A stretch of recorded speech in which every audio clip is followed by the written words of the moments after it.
گے جس نے ابھی تک میرا چینل سبسکرائب نہیں کیا پلیز میرا چینل سبسکرائب کر دیں۔ میں آپ کے لیے لائی ہوں بکرم کی اگلی ایپیسوڈ، جس میں رومی کا بھائی عارف رومی کو سمجھاتا ہے کہ تمہیں خود کو سنبھالنا پڑے گا، کھانا پینا چھوڑ دینے سے تو کچھ بھی نہیں ہوگا، جس پر رومی رونے لگتی ہے، کہتی ہے کہ مجھے کچھ بھی نہیں ہوگا، تابش بھی تو مجھے چھوڑ کر چلا گیا ہے نا، دیکھیں میں زندہ ہوں تو مجھے کھائے پیے بغیر میں زندہ ہی رہوں گی، مجھے کچھ بھی نہیں ہوگا، جس پر رومی کا بھائی اس کو حوصلہ دیتا ہے کہ تمہارا بڑا بھائی تمہارے ساتھ ہے۔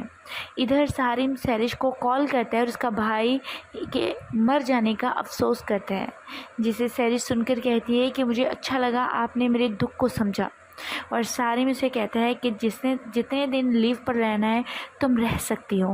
ادھر شانزی اپنی ساس کے پاؤں دبا رہی ہوتی ہے جب اس کی ساس اپنی بہو سے کہتی ہے کہ ٹھیک ہے تم رہنے دو، جس پر وہ کہتی ہے نہیں، آج بہت سے لوگوں کا آنا جانا رہا ہے، آپ کی ٹانگوں میں درد ہو رہی ہوگی۔ رومی کا بھائی اپنی ماں سے کہتا ہے کہ رومی ٹھیک ہوئی یا نہیں، جس پر اس کی ماں کہتی ہے اسے مضبوط ہونا پڑے گا، اور شانزی کہتی ہے کہ اس کے لیے دعا کریں، جس پر اس کی ماں کہتی ہے کہ رومی جب بھی کچھ کرنا چاہے گی تو اس کو پہلے خیال آئے گا کہ وہ بیوہ ہو چکی ہے، بے شک بیوہ 18 سال کی ہو یا 90 سال کی، لوگ تنقید کرنا فرض سمجھتے ہیں، جس پر اس کا بھائی کہتا ہے کہ ہم سب اس کا ساتھ دیں گے، میں اس کے ساتھ ہوں، جس پر اس کی ماں کہتی ہے کہ تمہارے ماموں بھی یہی کہتے تھے۔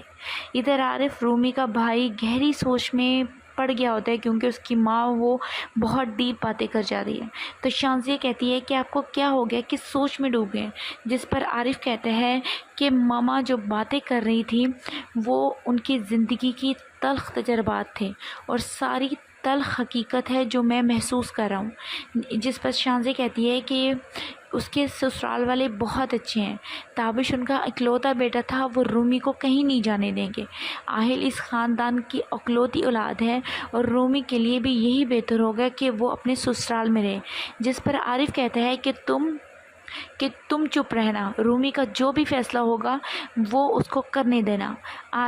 اس کے بعد عارف آہل اور اپنی ماں کو دیکھنے کے لیے چلا جاتا ہے اور شانزیہ سوچتی ہے کہ میں جو سوچ رہی ہوں ایسا نہ ہو جائے کہیں۔ ادھر سارم کی ماں افسوس کرنے کے لیے سیرش کے گھر آتی ہیں۔ سیرش کی ماں کو بہت اچھا لگتا ہے کہ وہ سارم کی ماں سیرش کی تعریف کرتی ہیں اور سارم کی ماں بھابھی کو بلانے کے لیے کہتی ہے۔ جب رومی آتی ہے تو رومی بہت اچھے طریقے سے بات کرتی ہے کہ اچانک آہل رونے لگ جاتا ہے اور رومی وہاں سے چلی جاتی ہے۔ رومی کے جانے کے بعد سارم کی ماں رومی کی تعریف کرتی ہے کہ ابھی اتنی پیاری بیٹی ہے، یہ آپ کے خاندان سے ہے، جس پر اس کی ماں کہتی ہے کہ یہ نہیں، یہ ہماری تابش کی پسند تھی اور یہ بہت اچھی ہے، جس پر سارم کی ماں کہتی ہے کہ اسی لیے کہتی ہوں کہ اپنا نصیب پہلے مانگنا چاہیے۔ اور رومی کی تعریف جو ہے وہ سیرش کو بالکل پسند نہیں آتی۔ سارم کی ماں جب گھر آتی ہے تو سارم بھی اس کی تعریف کرتا ہے اور سارم کی ماں رومی کی بھی تعریف کرتی ہے کہ اتنی پیاری ہے ان کی اور اتنی چھوٹی ہے اور وہ بیوہ ہو گئی، اور ماہم کے بارے میں جب وہ پوچھتی ہے تو اس کا بیٹا کہتا ہے کہ وہ آج شام تک واپس آ جائے گی۔ ادھر رانی سے رومی کہتی ہے کہ میرے آنسو نہیں رک رہے اور دل کو قرار نہیں آ رہا ہے، تمہیں پتہ ہے میرے زیادہ ہنسنے کی وجہ سے جب میرے آنسو آتے تھے تب بھی تابش کو تکلیف ہوتی تھی اور رونے لگ جاتی ہے، جس پر رومی کو رانی جو ہے وہ حوصلہ دیتی ہے۔ ادھر ماہم واپس آ جاتی ہے اور وہ آنٹی اور انکل کے لیے گفٹ لے کر آتی ہے۔ سارم جب پوچھتا ہے کہ میرے لیے کیا لے کر آئی ہو، جس پر ماہم پہلے تو تنگ کرتی ہے لیکن بعد میں وہ چیزیں دکھاتی ہے کہ میں تمہارے لیے بہت زیادہ چیزیں لے کر آئی ہوں۔ اس کے لیے اتنا اٹریکشن دیکھنے کے بعد اس کی ماں کہتی ہے، بہت زیادہ اس کی ماں انسیکیور ہو جاتی ہے اور وہ کہتی ہے کہ ماں تم جا کر سو جاؤ، وہ صبح باتیں کریں گے۔ رومی تابش کی تصویر پکڑ کر رو رہی ہوتی ہے کہ اس کی ماں اس کے پاس آ جاتی ہے، رومی گلے لگ کر رونے لگ جاتی ہے اور دونوں باتیں کر رہی ہوتی ہے کہ سیرش آہل کو لینے کے لیے آ جاتی ہے۔ سیرش رومی کی ماں سے کہتی ہے کہ آپ آ گئی، اچھا کیا، آہل کا خیال رکھنے کے لیے سب کچھ میس اپ ہوا پڑا تھا اور بھابھی تو بالکل خیال نہیں رکھتی، تو رومی کی ماں سے کہتی ہے کہ میرے ساتھ دینے والا چلا گیا ہے، اس لیے مجھے خود ہی سب کچھ کرنا پڑے گا۔ ادھر سارم کی ماں سارم کو بلاتی ہے کہ اچانک ماہم وہاں آ جاتی ہے۔ ماہم جب اس کی ماں کہتی ہے کہ ماہم سے محتاط رہو، وہ اس کا جھکاؤ تمہاری طرف بہت بڑھ رہا ہے اور اس کو ابھی سے روک دو، تو ماہم یہ سب سن کر اپنے کمرے میں چلی جاتی ہے۔ سارا ماہم کے کمرے میں آتا ہے اور ماہم اس کو بتاتی ہے کہ میں نے تمہاری اور آنٹی کی باتیں سن لی ہیں. جب ہر جگہ تمہارا اور میرا نام آتا تو لائف پارٹنر آنے کی باری پر ہمارے بیچ کرن آ گئے. جس پر سارم کہتا ہے کہ میں نے آج تک تم سے ایسا کچھ بھی ایکسپیکٹ نہیں کیا. میں نے تمہارے ساتھ کوئی بھی کمٹمنٹ یا نہیں کی. میں تمہیں اپنا بہترین دوست سمجھتا ہوں.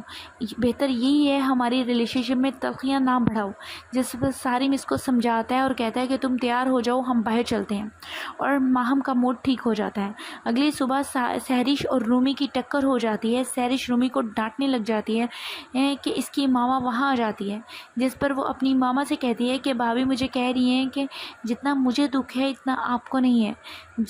جس پر رومی کی ماں کہتی ہے کہ کوئی بات نہیں. جب رومی اپنی صفائی دینے کی کوشش کرتی ہے تو اس کی ساس وہاں سے چلی جاتی ہے.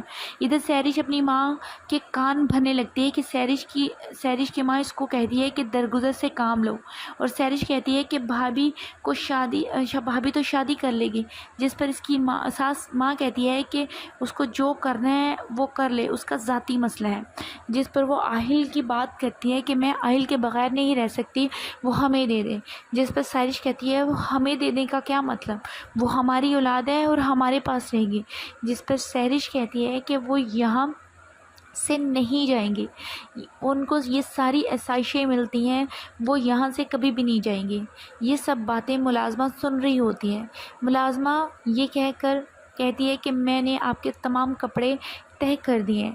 جس پر رومی کی ماں یہ بھی شو کرتی ہے کہ وہ رومی جو ہے وہ یہاں رہے تو بہتر ہے تاکہ آہل کو اس کی ماں کا پیار بھی ملتا رہے. سہرش یہ تمام باتیں ملازمہ سن لیتی ہے، لیکن ملازمہ جب باہر جاتی ہے تو وہ کہتی ہے کہ میں نے تمام کپڑے طے کر دیے ہیں. جس پر سہرش کہتی ہے ہاں چلی جاؤ یہاں سے باہر. کچھ دن بعد سہرش آفس میں کچھ امپورٹنٹ ڈاکومنٹس پہ سائن کے لیے سارم کے آفس میں آتی ہے، لیکن سارم کے سر میں درد ہو رہا تھا، وہ سائن کرنے سے انکار کر دیتا ہے. جب سہرش یہ بات سنتی ہے تو وہ میڈیسن کا کہتی ہے، لیکن سارم انکار کر دیتا ہے. پاس بیٹھی ماہم کہتی ہے کہ سارم تمہاری پی اے کہہ رہی ہے تو لے لو. جس پر وہ لے لیتا ہے. کچھ دنوں بعد رومی کی عدت ختم ہو جاتی ہے. رومی ہی جو ہے وہ اپنے کمرے میں بیٹھی ہوتی ہے. اسے تابش کی یاد آتی ہے اور اس کی ماں اسے کمرے میں لینے آتی ہے. رومی اپنی ماں کو دیکھ کر اپنی ماں کے گلے لگ جاتی ہے اور کہتی ہے کہ مجھے اپنے بابا سے ملنا ہے. وہ رومی اپنے بابا سے مل کر ان کے گلے لگ جاتی ہے. اسے کہتی ہے کہ مجھے یہیں پہ رہنا ہے، میں کہیں نہیں، آپ سے دور نہیں جانا چاہتی. جس پر اس کا سسر کہتا ہے کہ پہلے تم میری بہو بن کر آئی تھی، اب تم میری بیٹی بن کر یہاں رہو گی. کیا سہرش جو ہے وہ رومی کو ٹکنے دے گی؟ دیکھتے رہیے میرے چینل میں، آپ کو مزید اپڈیٹ کرتی رہوں گی. شکریہ.